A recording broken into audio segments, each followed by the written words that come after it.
good afternoon. Ngayon ko lang ma-continue yung aking vlog. Ang daming ganap sa school, wala na ako gaanong time. Nag-promise talaga ako sa sarili ko na kapag may time ako, mag-declutter ako sa coats and jackets. Before that, mag-chika muna ako about sa school, kung ano na ba yung ganap after 2 weeks na pag-aaral. Yung kurso na kinuha ko kay nursing assistant, tapos 1.5 year ko siyang i-study. Kapag mapasa ko lahat yung subjects, matapos ako next na summer. Kapag start namin, 30 kami, tapos sadly, 18 na lang yung natira. And halo-halo kami. Half ay Swedish, tapos may European, tapos may Chinese din ako na classmate. So, ang edad naman ay halo-halo din. Yung iba kay mas matanda sa akin, tapos may iba din na mas bata sa akin. And okay naman yung kurso, mabait yung teachers namin, tapos ang classmates ko din. Nung pag-start talaga, first day, na feel komportable na ako agad-agad kasi may classmate na ako before na classmate ko ngayon. And then sa second day naman, may classmate din ako na classmate ko din before na lagi kong katok kapag may break time. After 2 weeks talaga, I think lahat na ng classmates ko sa ngayon kay na-close ko na din. Kasi talkative talaga ako. Grabe, ako talkative na tao talaga.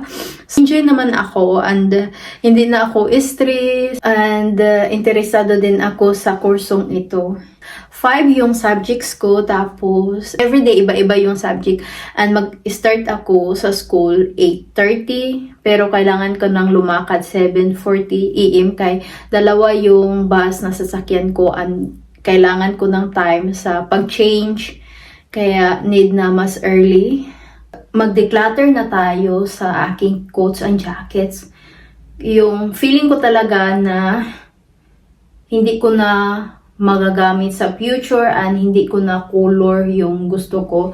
Na iba na kasi yung aking gusto sa kulay. Kung nakikita nyo lagi talaga akong nakasuot ng beige or white or neutral. May mga neutral din ako na mga coats and jackets na i-declutter ko. Kasi ilang months ko nang hindi nagagamit. And maliit na din yung iba. Kaya kailangan na nating i-declutter. Ang gamit dito sa akin, tapos dito kay hubby. Wala ako ma-declutter kay hubby kaya wala siya gaanong gamit. And ayaw talaga ni hubby ng maraming gamit.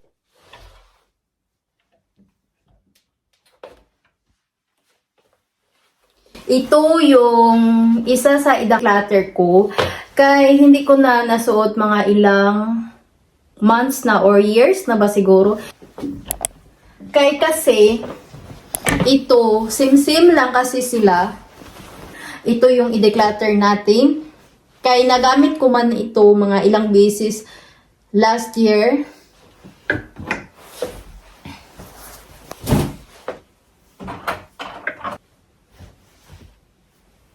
Nung nag-order ako sa H&M na kapag dumating yung aking order, mag-declutter talaga ako sa coats kahit man masakit para sa akin, pero hindi ko talaga sila ginagamit. Kaya para makasave ako ng space, kailangan ko let go yung mga coats. And sa isip ko lang kasi lagi all the time na magagamit ko sila, pero mga ilang months ko nang hindi sila ginagamit or years. I'm not sure kung kailan ko to siya last na ginagamit. Hindi ko na talaga siya ginagamit and parang same lang kasi siya nito. Ang napakaganda nito kay may belt. Mas gusto kong may belt. Ang ito kasi wala. Kaya i-let go na natin to siya. Tapos ito din, i-let go ko na to siya kay hindi siya gaano kamakapal. Tapos hindi ko na siya magagamit kay hindi ko na to kulay na ganito. Gusto ko lang ng plain na mga coats. Hindi to maganda na coat para sa malamig. Kaya i-let go ko na to siya. Mga ilang years ko nang hindi to nagagamit. Lucky to sa akin. Hindi ako masyadong mahilig sa gray. Gaano, tapos short siya. Kaya, i-let go ko na to siya. Medyo masakit talaga siya ipang let go kay gusto ko pas lang gamitin pero nasa utak ko lang na gagamitin ko sila pero ilang months or years na hindi ko talaga sila ginagamit. I think one time ko lang to siyang nagagamit last year. Hindi talaga para sa akin. I-let go ko na to siya.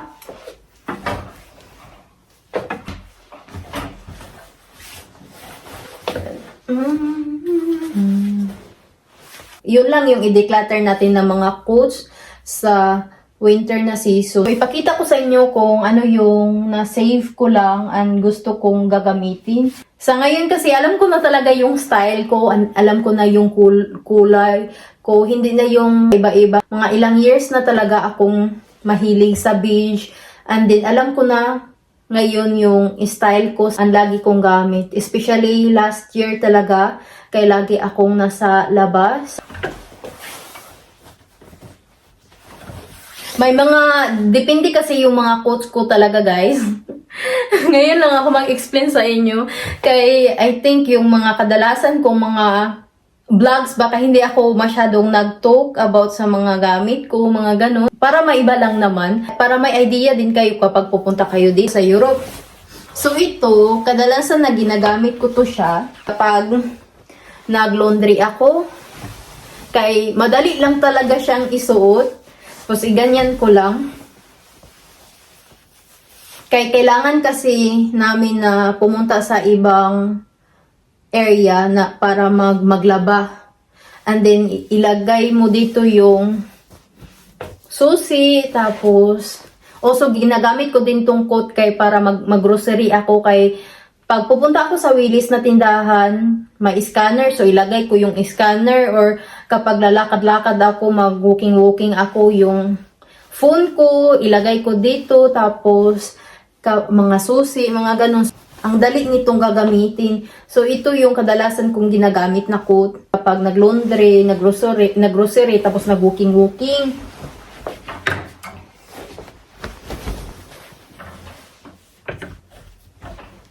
Tapos ito namang coat, yung tamad lang talaga ako, gusto ko lang maganda yung tingnan yung panglabas ko na coat or ma-up yung outfit ko kahit naman yung pang-inner ko, hindi gaano ka maganda pero feeling ko maganda pa rin tingnan. So ganito lang, ito lang yung gagamitin natin. Tapos itong black, pang grabe na talaga to ka malamig. Nagtira ako ng pang sporty kay ayaw ko lang na girly yung outfit ko. Ang ganda talaga nitong jacket na to kay medyo mainit siya kapag suotin. Hindi ako nilalamig nito.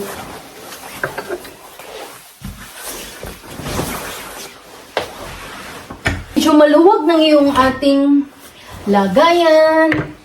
And then ito yung jacket natin pang spring or summer minsan. Kasi minsan talaga kapag summer dito sa Sweden kay malamig pa rin.